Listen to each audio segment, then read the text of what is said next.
Assalamualaikum warahmatullahi wabarakatuh. Dalam dunia, kita pasti merasakan yang namanya kesedihan dan kesenangan, karena Allah telah menciptakan dua hal tersebut secara mutlak. Namun, di saat kita mengalami keadaan yang menyenangkan, merasa bahwa kebahagiaan tersebut tidak sepadan dengan kebahagiaan orang lain, menganggap bahwa hidup kita tidak sebahagia kehidupan orang lain, mengibaratkan kehidupannya harus matematis, seperti 2 tambah 2 yang seharusnya hasilnya 4, tetapi menjadi -1. Mengapa demikian? Karena kita membandingkan milik kita dengan milik orang lain, atau membandingkan orang beriman dan tidak beriman dengan perbandingan dunia. Jadi di sini kita akan membahas tentang manusia yang membandingkan orang beriman dan tidak beriman dengan perbandingan dunia. Seperti analogi yang saya jelaskan tadi, 2 tambah 2 yang seharusnya hasilnya 4, tetapi menjadi -1. Ya karena kita sebagai manusia sangat mudah membandingkan milik kita sendiri dengan milik orang lain.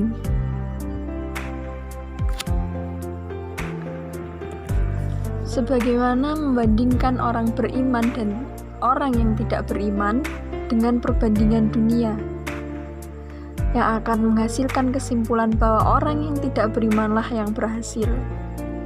Padahal orang yang beriman akan mendapatkan hasil yang lebih dari apa yang didapatkan orang yang tidak beriman di akhirat kelak. Jadi dari contoh di atas,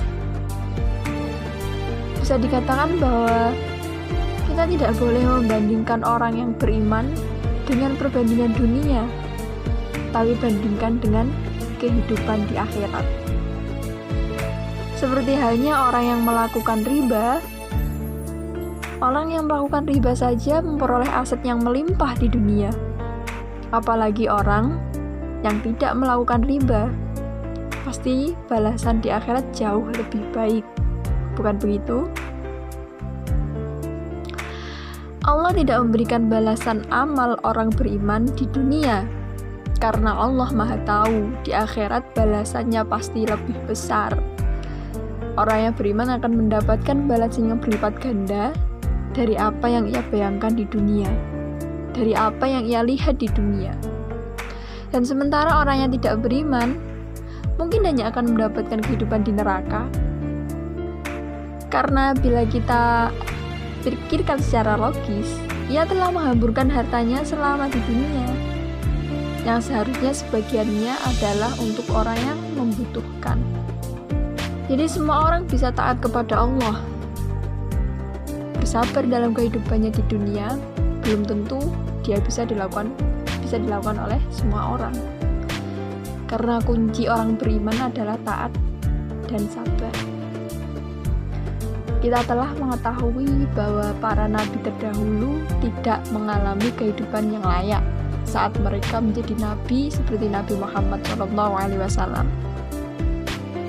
Sebelum menjadi nabi, Nabi Muhammad seorang pedagang yang sukses, walaupun beliau jujur dan memiliki kekayaan yang melimpah. Dan berjalan selama kurang lebih 15 tahun.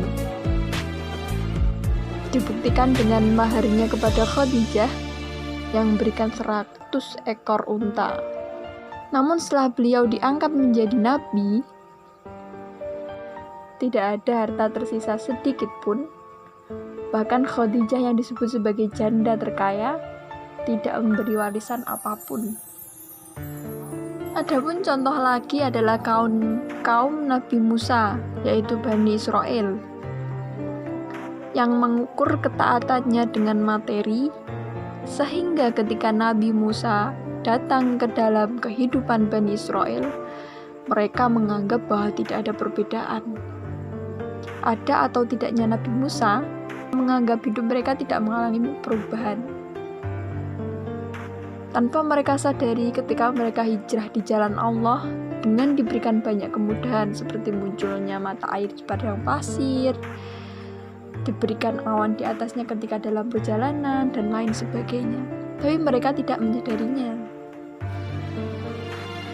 Terutama dalam hal sedekah, Bani Israel melaksanakan zakat dengan seluruh hartanya, tetapi memiliki cara dalam berzakat, mengakali zakat tersebut. Jadi apabila di zaman kita umat Nabi Muhammad SAW zakatnya hanya 2,5%, Bani Israel memberikan 100% hartanya kepada Allah, namun dengan cara melemparkan harta tersebut ke langit dan berkata, "Ya Allah, ambil semua harta ini untukmu, tetapi yang jatuh ke tanah adalah hakku." Kalau kita pikir, tidak mungkin kan Allah mengambil harta itu saat dilemparkan ke langit. Kalau dipikir secara logika, pasti harta itu akan jatuh kembali ke bumi. Yang sama halnya, harta tersebut kembali menjadi milik Bani Israel seutuhnya. Begitulah perilaku Bani Israel dalam hal bersedekah maupun zakat sebagai umat Nabi Musa. Kejadian-kejadian tersebut sebagai tanda bahwa Allah tidak memberikan balasan ketaatan dan kesabaran dalam menjalani hidup dengan balasan dunia. Allah memberikan kehidupan yang sulit kepada orang yang beriman sebagai ujian orang tersebut. Apakah dia tulus beriman kepada Allah atau hanya kemunafikan? Balasan di dunia tidak sebanding dengan akhirat, sehingga balasan di dunia diibaratkan dengan tidak lebih berat dari sebelah sayap nyamuk. Bisa dibayangkan kan? Sangat ringan sekali. Jadi jangan bandingkan orang beriman dengan orang yang tidak beriman dengan perbandingan dunia. Berikan status yang sesuai, status yang tepat, bahwa orang beriman perbandingannya dengan akhirat, dan orang yang tidak beriman adalah benar di dunia. Dan pastinya kenikmatan di akhirat lebih besar daripada nikmat apapun di dunia. Mungkin sekian yang dapat saya sampaikan. Bila ada kata-kata yang kurang berkenan, mohon maaf yang sebesar-besarnya. Wallahu muwaffiq ila aqwamit thoriq. Wassalamualaikum.